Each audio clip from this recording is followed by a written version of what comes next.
darles primero en nombre del Centro Itinerante Comunicarte la bienvenida a todos al taller del día de hoy, primer jornada de un ciclo de 3 jueves de narración oral escénica. Contarles que el chat está abierto, si en algún momento alguno quiere participar para hacer alguna pregunta o algo, lo puede hacer desde allí, y sobre el final podemos dar respuesta a eso.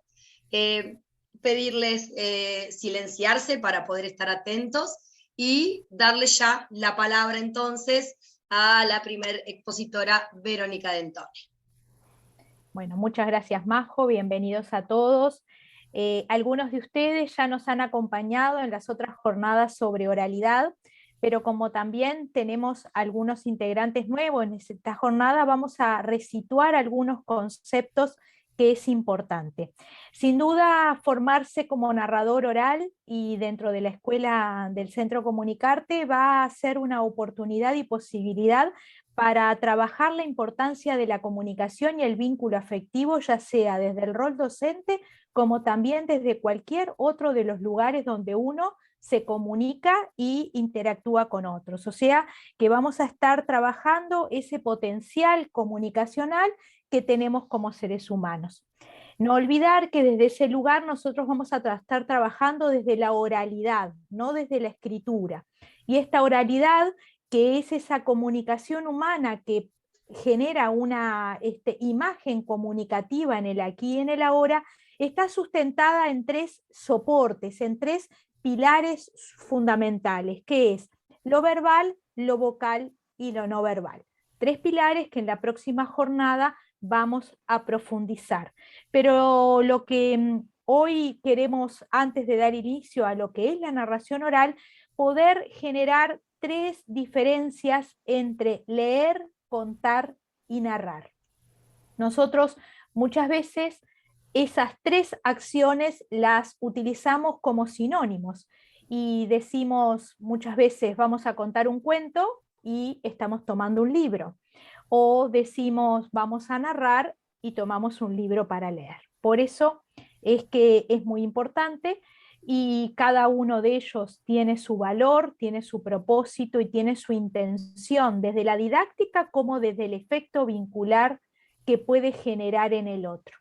El acto de leer es ese acto que busca a través de un repositorio, de un dispositivo que puede ser en formato papel como es el libro o la lectura a través de las pantallas, que quien está haciendo la mediación de esa lectura está leyendo textualmente lo que un escritor escribió. Por lo tanto, estamos poniendo en palabras el hacer de un escritor y eso tiene su personería, su responsabilidad, su voz del autor.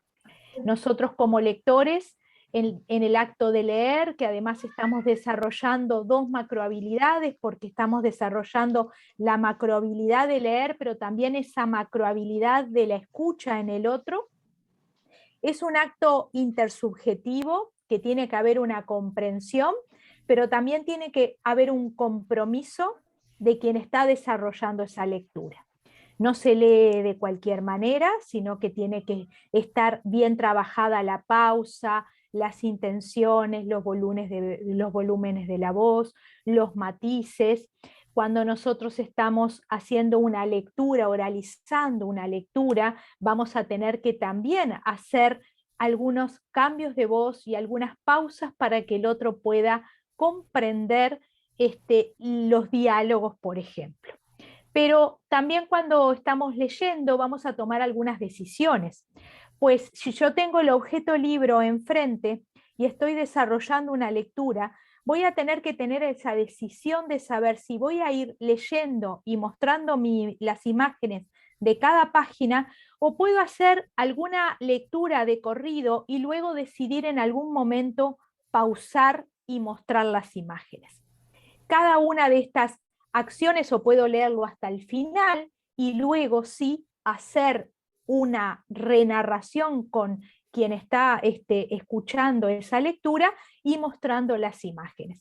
Cada una de estas acciones va a tener efectos diferentes, pues cuando yo estoy en una lectura que la puedo realizar de corrido, estoy posibilitando al otro que desarrolle su propia imaginación, que vaya desarrollando el espacio, el tiempo, las formas de los personajes hasta el final. A veces puede ser que yo decida, si hay alguna ilustración a doble página, hacer un alto ahí, porque esas imágenes van a contribuir a lo que el escritor no está aportando desde su escritura. Entonces ahí también tengo que saber que voy a cortar ese clima de la lectura porque voy a pasar a la imagen y después lo voy a continuar. Todas estas decisiones tienen que ser de quien va a leer con el propio objeto libro al cual va a leer, y cada una de esas saber que va a tener efectos diferentes, pero que sí debe estar clarificado con anterioridad los acuerdos de lo que va a suceder en ese momento y en ese espacio para que el otro sea un escucha atento y pueda disfrutar de esa lectura. También sabemos que hay algunos libros que se llaman libro álbum. Ese ya tiene una estructura diferente, y cuando nosotros vamos a hacer una lectura de un libro álbum tenemos que saber que siempre esa lectura va a tener que estar acompañada de la imagen, porque el texto está apoyado en esas imágenes y por eso es una modalidad diferente y es un tipo de libro diferente, no es un cuento, ¿no? No tiene una estructura narrativa progresiva.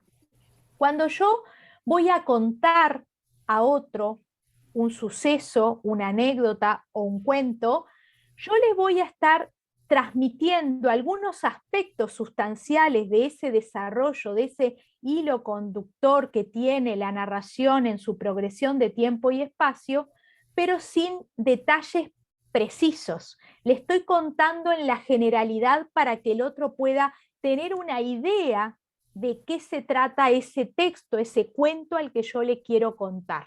Y cuando yo le estoy contando, estoy usando solo la oralización apoyado en el lenguaje no verbal. Para llegar finalmente a la narración en sí. La narración tiene como alimento un texto de un autor, se va a hacer en una forma de que las imágenes de los sucesos de ese cuento puedan ir respetándose y puedan ir sucediendo en forma progresiva, va a estar apoyado en la memorización de los momentos más importantes de ese cuento, pero no va a estar dicho ni de memoria, y además va a estar más minucioso su relato y su avance en función de la narración. Entonces, en estas jornadas que vamos a trabajar y vamos a apropiarnos de lo que puede ser la narración oral, es muy importante saber que un narrador oral va a ser un texto en forma oral, solo va a tomar las potencialidades que tiene del lenguaje no verbal, de que lo vamos a trabajar en la segunda jornada, de la memorización como un apoyo del recuerdo, pero no de decir un texto de memoria, y va a poder hacer las versiones orales de ese texto escrito, porque muchas veces desde la escritura hay algunos acuerdos que pasan por el canal escrito que en la oralidad deben tener sus adecuaciones. Entonces, es muy importante saber que un narrador oral trabaja con un texto, hace su versión oral, toma todas las potencialidades del lenguaje verbal y no verbal, no se apoya en decirlo de memoria, sí en algunas técnicas que vamos a ir profundizando con el transcurrir de estas 3 jornadas.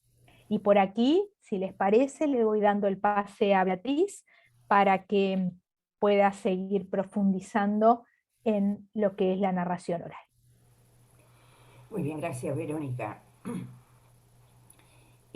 Dada la aclaración que era importante realizar en consecuencia de que en muchos casos observamos que los colegas o las familias dicen te voy a contar un cuento y eso realmente es un acto lector, o en su defecto se utiliza la palabra contar para una heterogeneidad de enfoques. Es importante que nosotros veamos la diferencia entre contar sencillamente lo que ocurrió en la esquina, lo que escuchamos en el informativo, porque obviamente somos comunicadores natos, somos conversadores natos, somos narradores orales natos. Entonces, vamos a ver de alguna manera dónde está la diferencia entre eso y lo que implica el arte de narrar oralmente. Por lo tanto, tomamos algunas definiciones, algunos fragmentos de otras. Francisco Garzón Céspedes es un autor al que voy a hacer referencia en unos minutos, pero vamos a tomar esta primera definición, que nos dice que estamos compartiendo, es una conducta expresivo-comunicativa del ser humano transformada en arte. Y creo que es de ese lugar donde tenemos que verla. Primero, como hecho comunicativo pleno. Y segundo, como hecho comunicativo que apuesta a lo más profundamente expresivo de ese narrador, tratando de tomar tanto la versión escrita o la versión oral de lo que se está compartiendo. Ahora, veamos lo que sigue diciendo la definición. Tiene su origen en la necesidad humana de dialogar. Obviamente, esa necesidad que todos sentimos, y cuanto más en estos 2 años de pandemia, ¿verdad? Sentir esa necesidad de estar cerca del otro, de mirarlo a los ojos y de poder contarle cosas, dialogar. En la práctica tan cercana de la conversación y en el ámbito íntimo que la propicia y la define. Entonces, partimos de la base de que narrar oralmente es un acto expresivo de comunicación que lo podemos llegar a transformar en arte, que lo transformamos en arte en la medida en que cada uno de los narradores ponga lo mejor de sí para decir eso que quiere compartir y a su vez ponerse en la piel, en la palabra del escritor y sentir lo que el escritor sintió en el momento que escribió lo que está compartiendo en el papel y que el narrador de alguna manera es la voz del escritor. Entonces, por ahí, por ese narrador, si transforma su comunicación en arte, pasa la línea de sentir lo que sintió el escritor en el momento que compartía esa historia. Por lo tanto, va a haber una transformación del narrador en un acto creativo y recreativo. Ahora, ¿esto es nuevo? No, no es nuevo. Majo, vamos a la segunda slide, por favor. No es nuevo. Esto es tan antiguo como el hombre en la tierra, ¿verdad? Y hablamos de que la narración oral es el arte del narrador oral, del viejo cuentacuentos, que surge al fines del siglo XIX. Y sobre todo, si bien existía antes, y por supuesto ha de seguir existiendo, en aquellas comunidades donde todavía el hombre que cuenta tiene una enorme autoridad, porque él cuenta costumbres, formas de hacer y de sentir de una determinada comunidad. Y ese tiene tanto potencial y tanta fuerza social como puede tenerlo un jefe político o un jefe guerrero. Pensemos en sociedades donde la palabra hablada todavía es realmente la esencia del vínculo comunicativo. ¿De dónde surge entonces el hecho de hablar de narración oral o de cuentacuentos? Hubo un periodo en el norte de Europa, ¿verdad? Y estamos hablando de la escuela escandinava, donde se visualizaba que realmente recuperar el cuento narrado, hubo un periodo de cuentos y de palabras.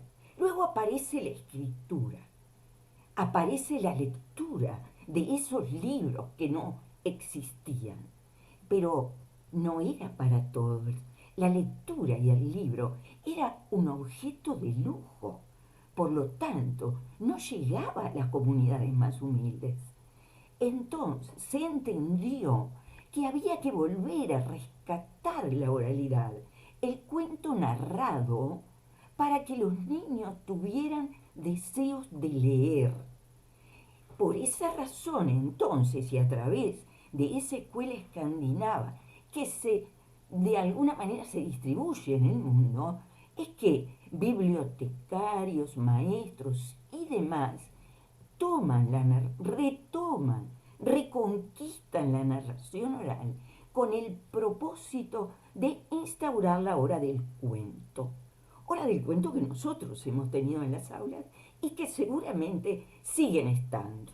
Esa hora del cuento que de alguna manera estaba destinada a los niños en las bibliotecas y en las aulas. Entonces veamos de alguna manera el ámbito restrictivo que tuvo en este primer periodo, donde solamente se veía como un acto didactista, un acto que se daba en la biblioteca o se daba en las aulas, pero puntualmente para los niños y con el objetivo de propiciar desde allí el interés por la lectura y obviamente orientado desde la literatura.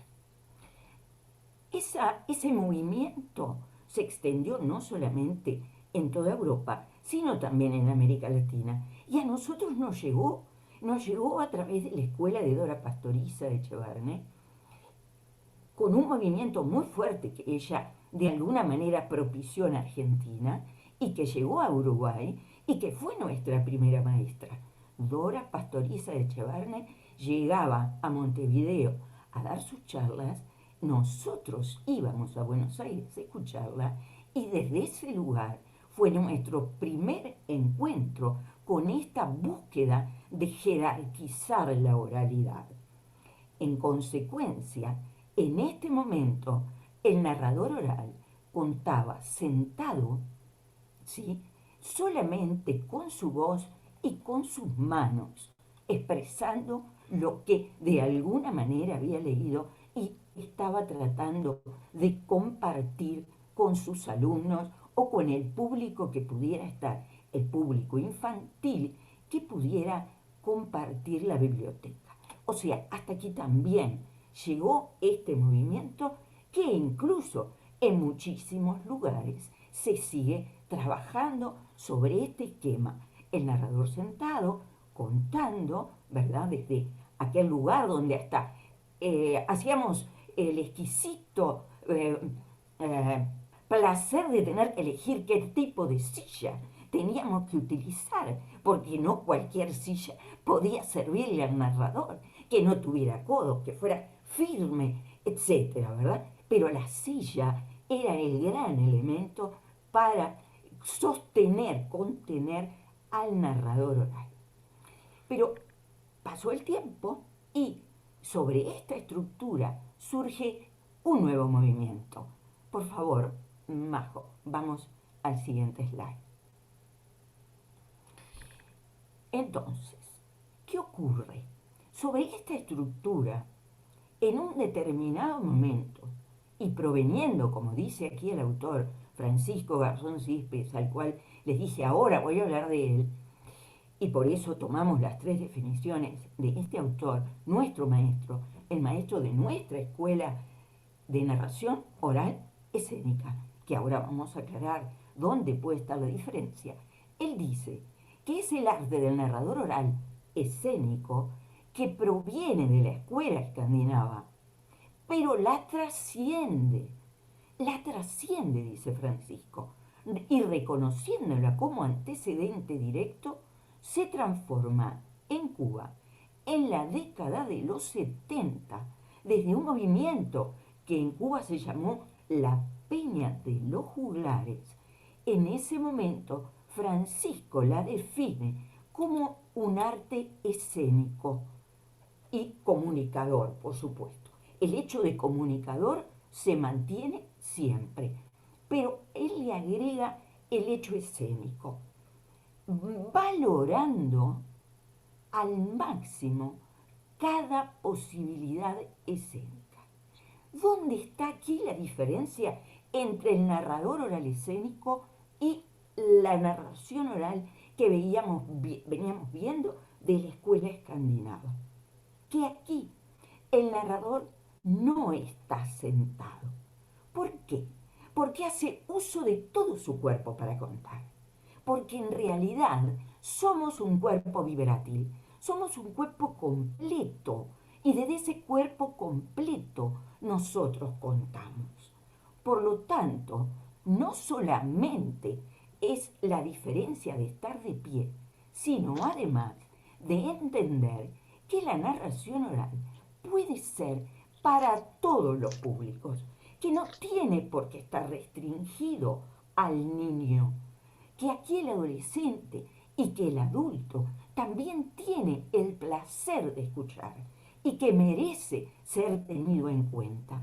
Por eso surge la Peña de los Juglares, donde allí se cuenta para adultos, para mayores de 15 años, que fue de alguna manera como cuando Francisco llegó a Montevideo y nos vio sentaditas en las sillas, muy obedientes, divinas nosotras, apretaditas y sentadas en las sillas, lo primero que me dijo fue: quiero hablar con usted, porque usted va a contar de otra manera. Y ahí hicimos un curso intensivo con Francisco y entendimos que hay otra manera de contar, donde todo el cuerpo cuenta y donde no necesitamos un escenario para formar una escena. La escena la forma el narrador con lo que va indicando. Y aquí está el árbol, y aquí está el hombre, y aquí estoy. Esa escena que el narrador transforma con sus palabras es a lo que le llamamos narración oral escénica, valorando el máximo de posibilidades que tiene la narración oral. Por esa razón es que nuestra vestimenta es de negro.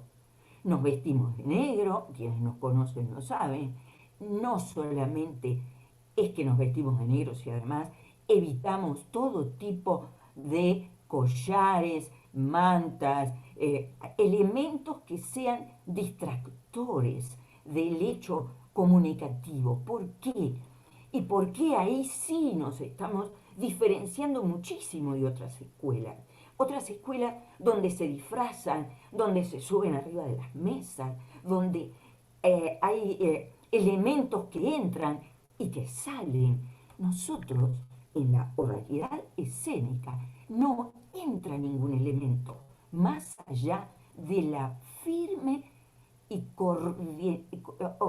organizada y equilibrada presencia del narrador, que hace el mejor uso en la selección de su repertorio, en la búsqueda del mejor repertorio para esa situación, aspecto que conversaremos en la próxima jornada, y que además hace que el narrador, así como lo dijo Verónica muy bien recién, no memorice, sí use la estrategia de recordar como si fuera una película, ¿verdad? Una serie de secuencias para, de alguna manera, recrear la historia. O sea que el narrador oral escénico es un recreador de la historia, que la tomó de la literatura oral o de la literatura escrita y que va a respetar muchísimo el mensaje que dejó el escritor. Muchísimo. En nuestro caso, ese respeto es absolutamente amplio porque creemos que el derecho de autor ha de ser y debe ser inviolable. Por lo tanto, usamos sí nuestras palabras, pero con toda la esencia del mensaje que el escritor quiso dar. No cambiamos el mensaje, no lo modificamos, no transgredimos ese ámbito de creación del escritor. Yo no sé en qué hora estoy, porque además no la veo. Majo, ¿me decís cuánto nos queda? No te oigo, amor, no te Y oigo. 27 son. Bien, concretando entonces, en 3 minutos, y le doy la palabra a alguien que va a narrar oral escénicamente para compartir con ustedes. Gracielita, en 2 minutos te doy entrada. Concretamos entonces, narración oral, escuela escandinava, narradores sentados contando, y una remoción, una transformación sobre ese sustento de que el narrador no tenía por qué estar sentado. Cuidado, que si nosotros vamos a un grupo de preescolares, nos sentamos hasta en el piso, porque lógicamente no vamos a hacer que el pequeñito nos esté mirando parados a una distancia que se quedará con un problema de cuello terrible, pobre santo. O sea, la adecuación, el equilibrio, la lógica, según los distintos auditorios, también lo conversaremos en las próximas jornadas. Pero básicamente está el planteo que a mí me pareció muy importante en el momento que lo recibí de Francisco, que era que la narración oral puede ser para todo público, no importa la edad que tenga, porque el ser humano quiere escuchar y debe escuchar.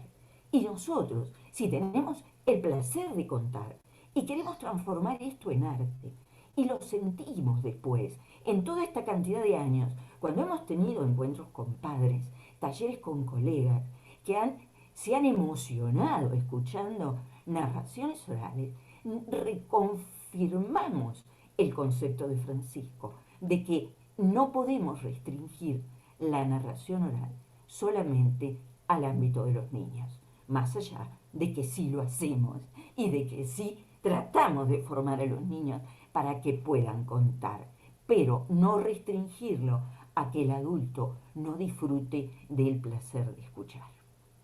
Gracias a ustedes, y cuando quiera, Graciela, te estamos escuchando. Si Bueno, tienen buenas alguna tardes. pregunta, la pueden hacer por el chat, porque no nos va a dar el tiempo de oralizarlas ahora. Y las recepcionamos. Perdón, Graciela. No, todo bien. Bueno, yo hoy voy a narrar sentada por circunstancias obvias, pero bueno. Don Roberto.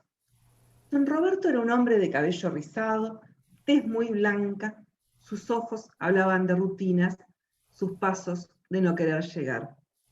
Estaba casado con una buena mujer que se dedicaba a criar a los 3 hijos de ambos. Cuando llegaba, el mate frente al televisor era un rito que nadie debía interrumpir, ni las quejas de la mujer, ni los reclamos de los hijos. No oía, no escuchaba, apenas contestaba lo elemental. Pero, cuando pasaba frente al edificio escolar del barrio, una luz de recuerdo se agolpaba en su mente, y aparecía Tito. Tito tenía 12 años, el cabello rubio rizado, la piel muy blanca, sus ojos hablaban de esperanza, sus pasos de querer avanzar. Era el último mes que portaba su uniforme de túnica blanca y moña azul bien planchada. La maestra dijo a la clase: para mañana deben completar en esta ficha lo que van a cursar el año que viene y que firmen los padres. Para la tarde, la ficha tenía una gran cruz señalando el liceo. Tito la miró y dijo: pero ¿por qué voy a ir al...? Porque hay que estudiar para ser alguien en la vida, dijo el padre. Sí, pero yo no. Sin comentarios, dijo el padre. Y comenzó el liceo. Mientras la profesora de idioma español hablaba de oraciones subordinadas, Tito dibujaba en su cuaderno. Y qué bien lo hacía. Mientras la profesora de historia hablaba de los egipcios, Tito listaba en su cuaderno todos los discos de los Beatles en orden cronológico. Por las tardes, en su cuarto, escuchaba música, coleccionaba discos de músicos y cantantes famosos, llevaba el ritmo con sus manos sobre la mesa. Podía pasar horas así. Para noviembre, la repetición del curso era inevitable. Solo en música y en dibujo tenía altas calificaciones. Por supuesto, dijo el padre, si se pasa todo el día dibujando esos mamarrachos y escuchando esa música horrible, ¿cómo no va a repetir? No son mamarrachos y a mí no, dijo Tito entre dientes. En esta casa se estudia o se trabaja, dijo el padre. Y así, a los 14 años, Tito estaba trabajando de mensajero. Pasó el tiempo, Tito fue creciendo en su feliz adolescencia, soñaba con ser disc-jockey, dibujante, publicista, decorador. Soñaba en silencio mientras repartía mensajes en bicicleta.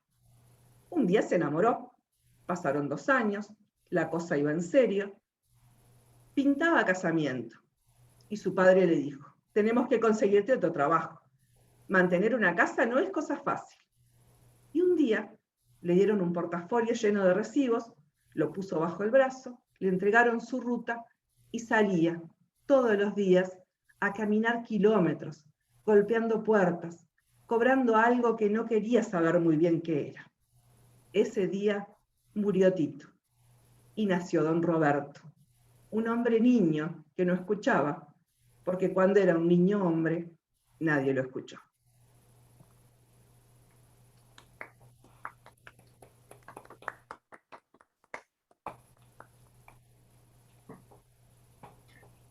Gracias, Graciela. Muchas gracias. Excelente. Muchas gracias. Un cuento que nos llega muy de cerca, tanto a Verónica como a mí. Y creo que qué actualidad tiene. ¿Cuántos años hace que lo escribí? No sé cuánto. Pero creo que hoy podría ser un tema de debate educativo. ¿Escuchamos o no escuchamos a los muchachos en lo que quieren, en lo que desean, en lo que necesitan, en lo que de alguna manera su vocación o su interés los está movilizando? Capaz que este cuento, yo no me acuerdo ya en qué año lo escribí, tiene tanta actualidad como para meterlo, Gracielita, ¿qué te parece? En el debate educativo actual. No, y agradecerle a Graciela el gran desafío de narrar, ella que se ha formado en nuestra escuela, que siempre estamos con el despliegue escénico de narrar sentada y frente a la cámara y sostener un cuento tan largo y con esta progresión temática que lleva a la atención. Pero bueno, saber que se puede y que siempre vale la pena contar, porque siempre hay alguien que nos puede escuchar y puede sensibilizarse con temáticas que llevan al hombre, no al ser humano. Así que gracias, Graciela, y nunca, no siempre tenemos la posibilidad de tener al autor también dentro de la propia sala, ¿no? Que está aquí también. Así que gracias. Gracias. En realidad lo hiciste tuyo, Graciela, lo hiciste tuyo y eso es importante para quien lo escucha y lo quiere. Yo lo quiero mucho a este don Roberto y a este Tito, por supuesto. Así que muchas gracias por hacerlo tuyo y compartirlo hoy con este equipo de linda gente que nos acompaña. Muchas gracias. Majo, creo que tenemos por ahí la bibliografía. Si les parece, Tenemos un que nos slide quedan que los vamos a últimos mostrar. minutos. ¿Sí? Hay bibliografía Ahí está. recomendada, vea. Este que ustedes ven de colorcito naranja, El arte de narrar, un oficio olvidado, justamente es un material de la autora, narradora oral brillante. Lo era desde el lugar de la escuela escandinava, Dora Pastoriza de Echevarne. Creo que es un libro que, a pesar de que tiene muchos años, el mío está bastante rotito, porque ha sido muy usado y muy querido. Tiene actualidad, por lo tanto, si por allí en las bibliotecas puede estar, es interesante para quienes están entrando en el tema poder ubicarlo, ¿verdad? Bueno, el de Francisco, los libros de Francisco son difíciles de conseguir en consideración que él publica en España y no tenemos una entrada directa de sus materiales en Uruguay, pero ponemos a las órdenes los materiales que el equipo de Comunicarte tiene de Francisco, que él sí toma más certeramente, más cercano a lo que estamos hablando ahora, que es la narración oral escénica, ¿verdad? Y bueno, humildemente por ahí, en algún momento escribimos el de narración oral ayer, hoy y mañana, donde planteamos un poco la importancia de narrar oralmente a nivel de, en ese momento yo estaba en la inspección aún, no quiere decir que no siga interesada en los temas, al contrario, de los niños educativos, todo lo contrario, pero bueno, fue más orientado a darle una pauta a los colegas de cómo poder trabajar la narración oral en el aula, ¿verdad? Así que bueno, hay otros materiales, pero estos seguiremos sugiriendo materiales en la próxima jornada, para la cual Majo los está invitando, ¿verdad? Está sin audio, amor. Recordamos, bueno, primero agradecer la atención de hoy e invitarlos para el próximo jueves, aquí lo tienen en pantalla para recordar, el jueves 26 de agosto. Todos tienen esta invitación seguramente porque por aquí deben haber entrado al día de hoy. Y la misma hora, 19 horas, pedimos puntualidad, así pueden aprovechar toda la jornada y despedirnos un poco con la imagen de la literatura. Y en el chat creo que eran todas cosas muy bonitas que nos pusieron. Verónica, que tú también ahí lees el chat, creo que fueron cosas muy lindas, de agradecimiento, cosas muy lindas para Graciela con su narración. Creo que fueron todos saludos, ¿no? Ninguna duda. Bien. Y bueno, decirles que cuando finalice no retornamos, sino que la jornada se cierra ahora con este cierre y que esta bibliografía apunta a lo que es la especificidad de la narración oral desde la formación académica. No vamos a encontrar acá marcos teóricos de oralidad ni de otros autores, que eso después podemos ampliar en otros encuentros.